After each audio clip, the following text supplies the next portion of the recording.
पूछ लेते वो बस मिजाज मेरा, कितना आसान था इलाज मेरा। तो इसका इलाज बहुत आसान है, बशर्ते कि आप टाइम से डॉक्टर से मिलें। और होम्योपैथी में इसके बहुत अच्छे ट्रीटमेंट हैं, लीवर एलिमेंट्स के लिए बहुत अच्छे ट्रीटमेंट है, विदाउट एनी साइड इफ़ेक्ट्स हैं। और फैटी लीवर को हम लोग तुरंत वहाँ चेक कर सकते हैं, उसके प्रोग्रेस को हम लोग रोक सकते हैं, एंड देन वो रिवर्स भी हो सकता है। मेडिसिन के साथ साथ हम लोग डाइट पैटर्न के बारे में भी पेशेंट को सजेस्ट करते हैं कि आपको less carbs and less fats लेना है, ज़्यादा आपको प्रोटीन्स अपने इंक्लूड करना है, जैसे कि सोयाबीन हो गया, बहुत सारी दालें हो गई, सत्तू हो गया। ये सब चीज़ों को अगर आप डाइट में इंक्लूड करते हैं एंड कार्ब्स एंड फैट्स को कम लेते हैं, तो फैटी लीवर को वहीं पर चेक किया जा सकता है। अपार्ट फ्रॉम द डाइट, आपको लाइफस्टाइल में भी चेंज करना पड़ेगा। आप बहुत देर तक आप एक जगह नहीं बैठे रहना है। बच्चों को कहिए कि आप जो है आउटडोर एक्टिविटीज़ में जाएं, किसी स्पोर्ट्स एक्टिविटीज़ में उनको इंडल्ज करिए, जैसे स्विमिंग हो गया, वॉकिंग हो गया, जॉगिंग हो गया।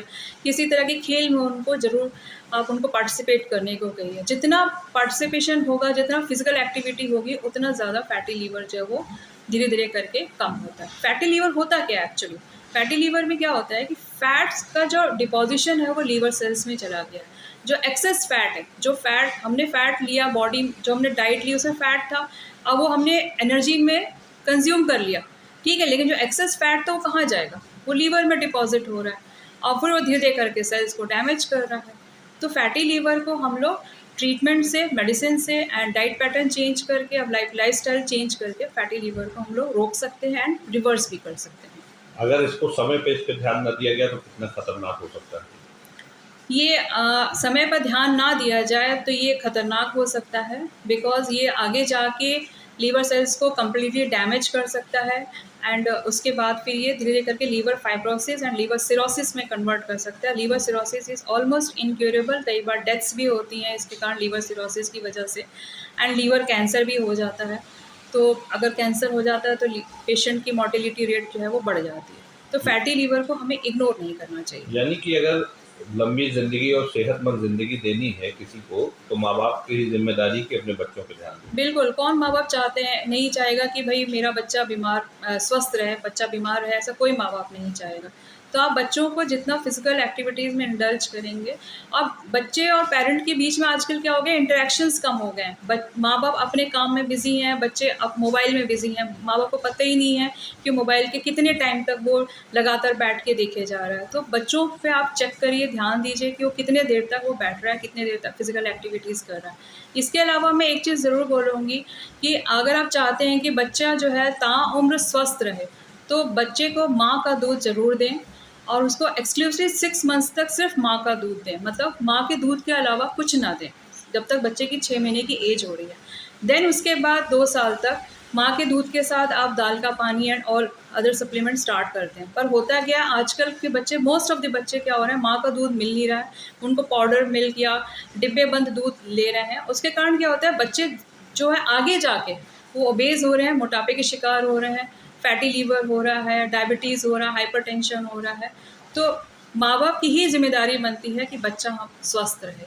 तो इस चीज़ को अगर हम शुरू से ध्यान दें, तो हम लोग फैटी लीवर को इग्नोर कर सकते हैं। और आजकल फैटी लीवर बहुत कॉमन हो गया है, ये आजकल छोटे-छोटे बच्चों में दिख रहा है। इवन 12-13 साल के बच्चे भी हमारे क्लिनिक पे आते हैं कि फैटी लीवर की प्रॉब्लम हो गई है।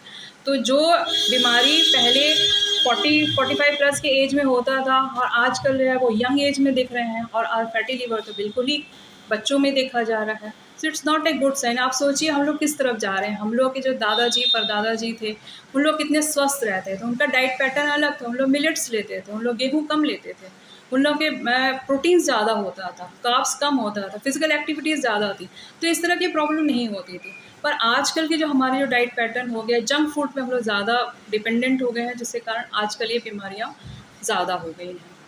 ये डॉक्टर साहब, जो सबसे बड़ी दिक्कत है, कुछ दवाओं की बात आप कर रहे थे, जैसे पैरासिटामोल की, ये कितना खतरनाक होता है? जी, ये आपको मैं बताना चाहूँगी कि फैटी लीवर का एक बहुत बड़ा रीज़न बन रहा है पैरासिटामोल। पैरासिटामोल जो होता है वो हेपेटोटॉक्सिक होता है, और आजकल क्या हो रहा है कि ज़रा-सा फ़ीवर हुआ नहीं, कि 99, 100 टेम्परेचर हुआ नहीं कि फट से पैरासीटामॉल के टैबलेट ले ली, जो कि लीवर डैमेज के लिए बहुत बड़ा रीज़न बन रहा है। कई रिसर्च सामने निकल के आई, कई रिपोर्ट्स सामने आई हैं कि पैरासीटामॉल जो है वो लीवर को डैमेज कर रहा है। अगर आपको फीवर आ ही रहा है और पैरासीटामॉल लेने की ज़रूरत पड़ भी रही है, तो भी आप 650 mg की आधी टैबलेट लीजिए, वो भी दिन में 2 बार। 3 बार से ज़्यादा पैरासीटामॉल आप टैबलेट्स ना लीजिए, नहीं तो फिर वो लीवर को डैमेज करेगा। और ज़रा सी बात पे ज़रा थोड़ा सा, इवन वो पेन किलर की तरह भी लोग यूज़ करते हैं। पेन हो रहा है तो चलो पैरासीटामॉल खा लो, थोड़ा सा फीवर आ रहा है पैरासीटामॉल खा लो। देखिए, फीवर जो होता है वो कोई बीमारी नहीं है, फीवर एक डिफेंसिव मैकेनिज्म है। आप ये सोचिए, गाँवों में पानी को कैसे प्यूरीफाई किया जाता था?